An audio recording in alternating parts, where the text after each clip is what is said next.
Hello दोस्तों, welcome to KKC classes. कैसे हो आप लोग? उम्मीद करता हूँ स्वस्थ होंगे और अपनी लाइफ को एंजॉय कर रहे होंगे। दोस्तों, हमारा टॉपिक क्लास 10th का अम्ल क्षार एवं लवण चल रहा है दोस्तों, जिसका हमने एक वीडियो अपने चैनल पर अपलोड कर दिया है। ओके दोस्तों, तो दोस्तों जिन दोस्तों ने उसको नहीं देखा है पहले उसको जाके देखिए ताकि आगे का टॉपिक और बेहतर ढंग से समझ में आए। ओके दोस्तों, तो आइए दोस्तों वीडियो की शुरुआत करते हैं। दोस्तों, आज की पहली हेडिंग है क्षारक की धातु के साथ अभिक्रिया। अगर क्षारक जो है धातु के साथ अभिक्रिया करता है तो क्या प्राप्त होता है, आइए देखते हैं। क्षारक धातु के साथ अभिक्रिया करके लवण तथा हाइड्रोजन गैस बनाते हैं। एक बार फिर से पढ़ेंगे। क्षारक धातु के साथ अभिक्रिया करके लवण तथा हाइड्रोजन गैस बनाते हैं। ओके दोस्तों, आइए दोस्तों इसको एक उदाहरण से समझते हैं ताकि और बेहतर ढंग से समझ में आए। तो दोस्तों यहाँ पे लिखा है मैंने क्षारक प्लस धातु, जब ये दोनों अभिक्रिया करते हैं तो क्या प्राप्त होगा? लवण प्लस हाइड्रोजन गैस प्राप्त होगी। ओके दोस्तों, हमने क्षारक में क्या लिया? सोडियम हाइड्रोक्साइड, प्लस धातु में क्या लिया? जिंक लिया। जब इन दोनों की अभिक्रिया कराई तो क्या प्राप्त हुआ? लवण में दोस्तों प्राप्त हुआ Na2ZnO2। इसको बोलते हैं दोस्तों सोडियम जिंकेट। क्या बोलते हैं दोस्तों? Sodium zincate. ओके दोस्तों, तो लवण में हमको सोडियम जिंकेट प्राप्त हुआ प्लस हाइड्रोजन गैस प्राप्त हुई। ओके दोस्तों, आई होप कि दोस्तों यह अभिक्रिया आपको समझ में आ गई होगी। इसके बाद आगे चलते हैं दोस्तों। इसके बाद दोस्तों हमने एक नोट लिख रखी है जो कि बहुत ही इंपॉर्टेंट है। तो क्या लिखा है हमने? देखिए, क्षारक धातु कार्बोनेट या धातु बाइकार्बोनेट के साथ अभिक्रिया नहीं करते हैं। एक बार फिर से पढ़ेंगे। क्षारक धातु कार्बोनेट या धातु बाइकार्बोनेट के साथ अभिक्रिया नहीं करते हैं। ओके दोस्तों, आइए दोस्तों इसके बाद हम लोग अगली हेडिंग देखते हैं। दोस्तों हमारी अगली हेडिंग क्या है? क्षारक के साथ अधात्विक ऑक्साइड की अभिक्रिया। दोस्तों, जब क्षारक जो है अधात्विक ऑक्साइड के साथ अभिक्रिया करता है तो क्या प्राप्त होता है, आइए देखते हैं। क्षारक के साथ अधात्विक ऑक्साइड की अभिक्रिया से लवण तथा जल प्राप्त होता है। ओके दोस्तों, यहाँ पे अधात्विक ऑक्साइड किसे कहते हैं? दोस्तों, जब किसी भी अधातु के साथ ऑक्सीजन जुड़ जाता है तो उसे अधात्विक ऑक्साइड कहते हैं। ओके दोस्तों, आइए दोस्तों इस अभिक्रिया को एक उदाहरण से समझते हैं। दोस्तों, क्षारक प्लस अधात्विक ऑक्साइड जब दोनों अभिक्रिया करते हैं तो क्या प्राप्त होता है? लवण प्लस जल प्राप्त होता है। ओके दोस्तों, यहाँ पे मैंने क्षारक लिया है CaOH का होल ट्वाइस, मतलब कैल्शियम हाइड्रोक्साइड। ओके दोस्तों, और प्लस CO2 मतलब कार्बन डाइऑक्साइड। दोस्तों, जब दोनों अभिक्रिया करेंगे तो क्या प्राप्त होगा? लवण में दोस्तों प्राप्त होगा CaCO3 यानी कि कैल्शियम कार्बोनेट, और जल में प्राप्त होगा H2O यानी कि जल प्राप्त होगा। ओके दोस्तों, आई होप कि दोस्तों यह रिएक्शन यानी कि यह अभिक्रिया आपको समझ में आ गई होगी। ओके दोस्तों, इसके बाद हम लोग अगली हेडिंग देखते हैं। इसके बाद दोस्तों हमारी अगली हेडिंग है अम्लों व क्षारकों की प्रबलता। तो आइए देखते हैं इसको। किसी क्षारक या अम्ल की प्रबलता उसके द्वारा उत्पन्न हाइड्रोजन प्लस आयन या OH ऋणायनों की सांद्रता पर निर्भर करती है। ओके दोस्तों, तो आइए दोस्तों और आसान शब्दों में इसको समझते हैं।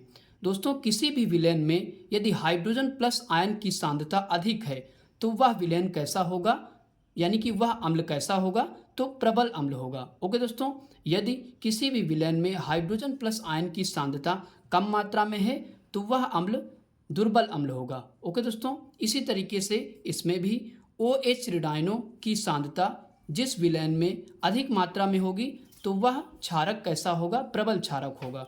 यदि किसी भी विलयन में OH ऋणायनों की सांद्रता कम मात्रा में होगी तो वह क्षारक कैसा होगा?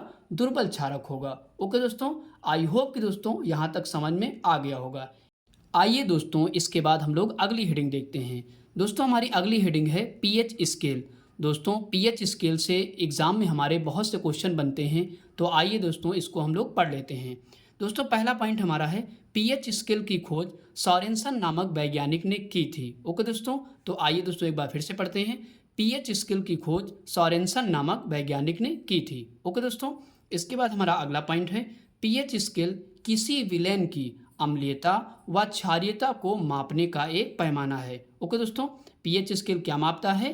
किसी भी विलयन में अम्लीयता कितनी है और उसकी क्षारीयता कितनी है। ओके दोस्तों, इसके बाद हमारा दोस्तों अगला पॉइंट है पीएच का फुल फॉर्म क्या होता है। अक्सर दोस्तों हमारे एग्जाम में ये पूछा जाता है कि पीएच का फुल फॉर्म क्या होता है। तो दोस्तों इसका फुल फॉर्म होता है पावर ऑफ हाइड्रोजन या पोटेंशियल ऑफ हाइड्रोजन। आप दोस्तों कंफ्यूज नहीं होना, दोनों में अगर कोई भी आ जाए तो दोनों सही हैं। ओके दोस्तों, इसके बाद अगला पॉइंट देखते हैं। अगला पॉइंट दोस्तों हमारा है, यह विलयन में हाइड्रोजन प्लस आयन की सांद्रता को ज्ञात करता है। ओके दोस्तों, कौन ज्ञात करता है? पीएच स्केल ज्ञात करता है। ओके दोस्तों, इसके बाद अगला पॉइंट है, पीएच स्केल में 1 से 14 तक अंक अंकित रहते हैं। मतलब पीएच स्केल में जैसे 1, 2, 3, 4 इसी तरीके से कहाँ तक अंकित रहते हैं? तो 1 से 14 तक अंक जो है वो अंकित रहते हैं। ओके दोस्तों, आई होप कि दोस्तों यहाँ तक आपको समझ में आ गया होगा। आइए दोस्तों, इसके बाद हम लोग पीएच स्केल के डायग्राम को देखते हैं। दोस्तों हमने यहाँ पे एक पीएच स्केल डायग्राम बना रखा है, तो आइए दोस्तों इसको हम लोग समझते हैं। दोस्तों इसमें क्या क्या होता है, 0 से 14 तक यहाँ पे क्या होते हैं, अंक अंकित किए होते हैं। ओके दोस्तों, आपको पता है कि पीएच स्केल में 0 से 14 तक अंक निर्धारित किए जाते हैं। ओके दोस्तों यह एरो क्या बताता है, किसी भी विलयन का यदि 0 से 7 के बीच में पीएच मान है तो वह कैसा विलयन होगा? अम्लीय होगा। ओके दोस्तों, यदि किसी भी विलयन का पीएच मान 7 से 14 के बीच में है तो वह विलयन कैसा होगा? क्षारीय हो जाएगा। ओके दोस्तों, और यदि किसी भी विलयन का पीएच मान 7 है तो वह विलयन कैसा हो जाएगा? तो उदासीन हो जाएगा। ओके दोस्तों, आई होप कि दोस्तों इतनी बातें आपको समझ में आ गई होंगी। ओके दोस्तों, इसके बाद दोस्तों हम लोग नीचे देखते हैं, हाइड्रोजन प्लस आयन की सांद्रता में कमी। ये दोस्तों एरो क्या दर्शाता है? हाइड्रोजन प्लस आयन की सांद्रता में कमी को दर्शाता है। यह एरो दोस्तों क्या दर्शाता है? हाइड्रोजन प्लस आयन की सांद्रता में वृद्धि को दर्शाता है। ओके दोस्तों, आई होप कि दोस्तों यहाँ तक आपको समझ में आ गया होगा। इसके बाद दोस्तों हमने महत्वपूर्ण बिंदु कुछ नीचे लिख रखे हैं, आइए दोस्तों इनको हम लोग देख लेते हैं। दोस्तों पहला पॉइंट हमारा है, विलयन का पीएच मान 7 है तो विलयन उदासीन होगा।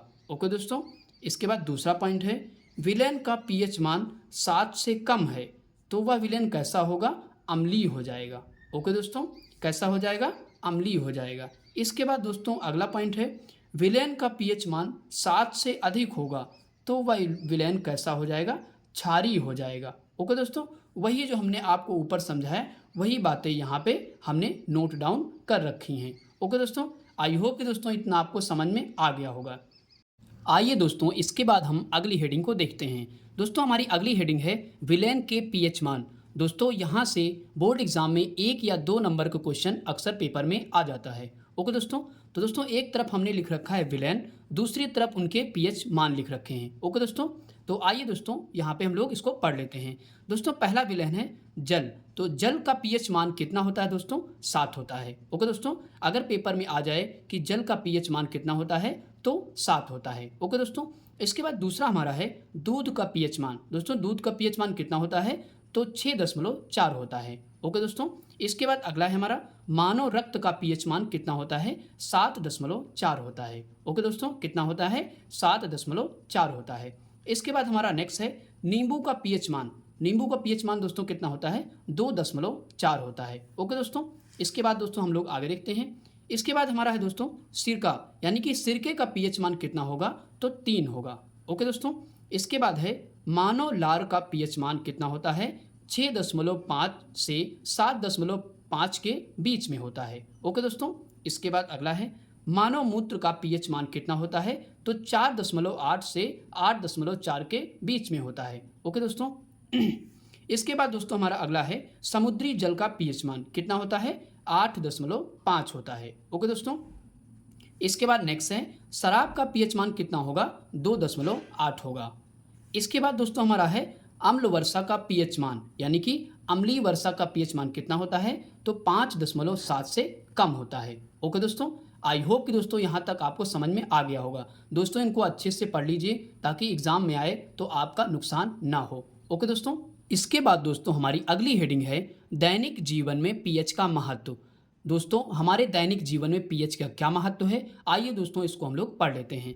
दोस्तों हमारा पहला पॉइंट है, हमारा शरीर 7 से 7.8 पीएच मान के बीच कार्य करता है। ओके दोस्तों, कितने पीएच मान के बीच कार्य करता है हमारा शरीर? तो 7 से 7.8 पीएच मान के बीच। ओके दोस्तों अगर 7 से कम हुआ या 7.8 से अधिक हुआ पीएच मान तो हम बीमार पड़ जाएंगे। ओके दोस्तों, अगला पॉइंट दोस्तों इसके बाद है वर्षा के जल का पीएच मान जब 5.6 से कम हो जाता है तो अम्लीय वर्षा कहलाती है। ओके दोस्तों, अम्लीय वर्षा दोस्तों कब कहलाएगी? जब हमारा पीएच मान 5.6 से कम हो जाएगा। ओके दोस्तों, इसके बाद हमारा अगला पॉइंट है, मुंह का पीएच मान 5.5 से कम होने पर दांतों का क्षय प्रारंभ हो जाता है। ओके दोस्तों, दांतों का क्षय दोस्तों कब प्रारंभ होगा? जब मुंह का पीएच मान 5.5 से कम हो जाएगा। ओके दोस्तों, आई होप कि दोस्तों यहाँ तक आपको समझ में आ गया होगा।